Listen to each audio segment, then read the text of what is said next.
أهلا بيك يا صديقي، فيديو مهم جدا.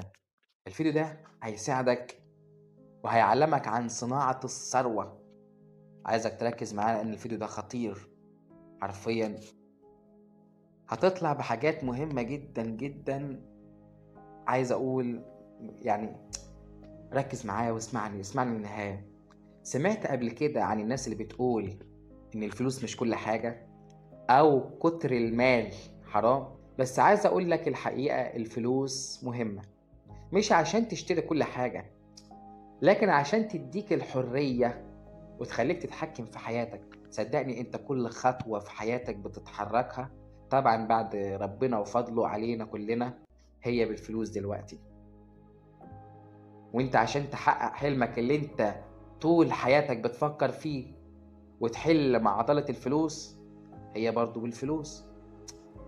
يعني عايز اقول لك عشان تحقق احلامك بدون ما تكون مضطر تعيش على المدى القصير، او اللي مش بيعرفوه ان مش كل حاجة بتيجي بالصدفة ولا بالمواهب الغريبة. صدقني الفلوس بيصنعوها الناس اللي عارفين اللعبة، الناس اللي يعني عرفوا يعني ايه كلمة صناعة المال. اول حاجة لازم تعرفها ان اي حد يقدر يبتدي من الصفر ويبني ثروة، بس لازم عقليته تتغير. يعني مثلا بدل ما تقول لنفسك انا مش معايا فلوس كفاية، قول ايه اكتر حاجة اقدر اعملها باللي معايا دلوقتي عشان اقدر ازود دخلي.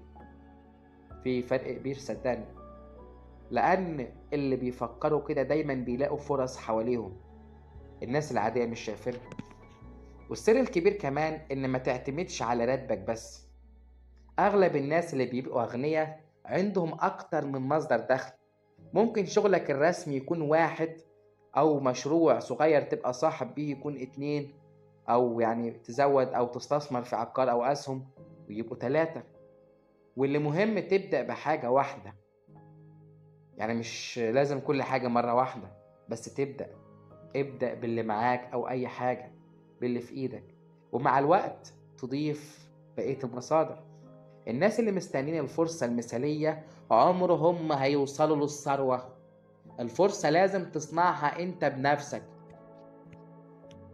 ولما تبتدي تجمع فلوس، يعني لازم تعرف حاجة مهمة اسمها الاستثمار. كتير من الناس بيفكروا إن الادخار كفاية، لكن الادخار يحمي فلوسك فقط، مش بيخليها تكبر. لكن عايز أقولك إن الاستثمار هو اللي بيضاعفها. ممكن تبدأ بعقار صغير تأجر وتكسب منه، أو تستثمره في أسهم طويلة المدى، أو تعمل مشروع جانبي ناجح كده جنب شغلك يعني، وتركز عليه وتعطيله كل طاقتك. المهم إنك تخلي فلوسك تشتغل لك، مش أنت اللي تشتغل لكل جنيه. بس خد بالك، ما تحطش كل فلوسك في حاجة واحدة. التنويع هو سر الأمان والنمو. صدقني عايز أقول لك كان في حد بيقول لي مثال: ما تحطش كل البيضات في سلة واحدة أو كل الكور في سلة واحدة.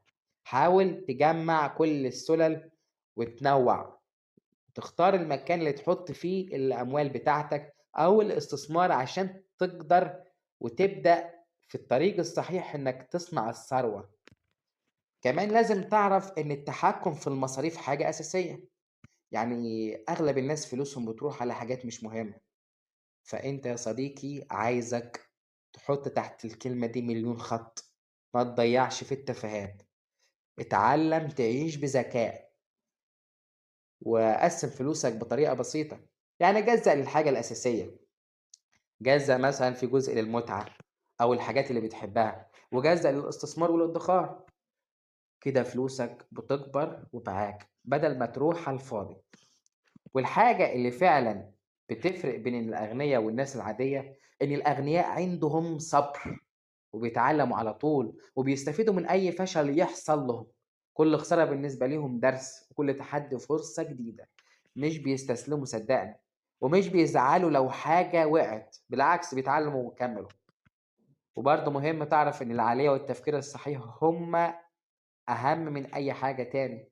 لازم تبني نفسك قبل ما تبني فلوسك. كل يوم حاول تتعلم حاجة جديدة.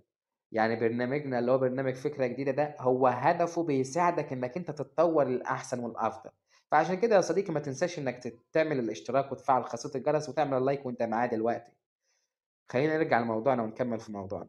حتى لو يعني كل يوم تتعلم حاجة جديدة أو حاجة صغيرة، تسمع بودكاست، تقرا كتاب، تتعلم مهارة، كل حاجة هتحطها دلوقتي هترجع لك بعد كده بأضعاف.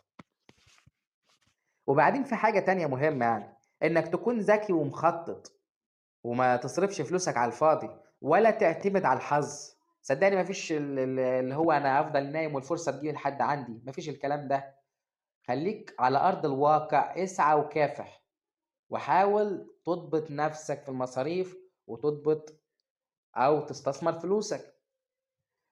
وما تستناش حد يساعدك، لأن صدقني كل حاجة دلوقتي الناس ملهية فيها، فما فيش حد هيساعد حد. وكل حاجة اعملها بهدف، كل جنيه صرفته لازم يكون ليه سبب. الناس الغنية مش محظوظين، هما بس بيعرفوا ازاي يتحكموا في فلوسهم ويخلوها تكبر. واخيرا خلي بالك، الفلوس مش بس هدف، هي أداة او وسيلة، بس صدقني بتفرق وبتبقى مهمة جدا. أداة تخليك تعيش حياة أفضل. يا جدع ده انت يعني لو في حاجة في نفسك فيها وفي خيالك، انت بتقدر تجيبها بالفلوس. في بنت بتحبها بتقدر تقدر تدفع يعني تتجوز. في حاجة في دماغك انت عايز تجيبها تقدر تدفع وتجيبها. فعشان تعرف قد ايه أهمية الفلوس، وبتساعدك وبتساعد اللي حواليك، وتكون حر في اختياراتك. ركز يا صديقي، الرسالة اللي عايز اوصلها لك من برنامج فكرة جديدة، على نفسك، وجمع مصادر دخل، استثمر بحكمة، اتحكم في مصاريفك. ومع الوقت والصبر هتلاقي انك يعني بنيت ثروة حقيقية، مش صدفة لكن نتيجة عقلية صحيحة. تخطط شوية وتشجع نفسك. ما تنساش تابعني، وانا سعيد جدا انك بتسمعني.